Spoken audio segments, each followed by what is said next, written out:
urine testing is a really important part of antenatal screening because it can tell us so much. It can tell us whether the woman is dehydrated, whether she's got any signs of diabetes or preeclampsia, and it can also kind of tell us whether there's any infections or brewing infections, and so it's a really important part. In addition, I think when you're using a device like this, it means that patients are much less likely to have to repeat their urine samples. They're less likely to get that uncertainty that, did I take it properly? Is the reason that I didn't get a proper result, is it because I did it wrong?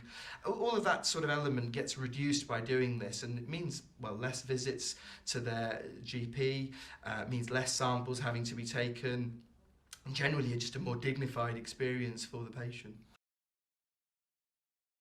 Midstream urine is a lot cleaner, so it's been diluted a little bit. You've lost a lot of the inhibitors, which can cause problems when it comes to certainly doing diagnostics of DNA. And so it's used more for more routine procedures, looking at UTIs and I guess, a raft of the other sort of routine testing. Sometimes I think you get a little bit of complacency in terms of we know that we don't always get a clean sample, and when we're testing it there may be a little bit of a, I would say, a problem in, that people may not want to rely on that result. They may think, oh, it's contaminated, it doesn't contain protein.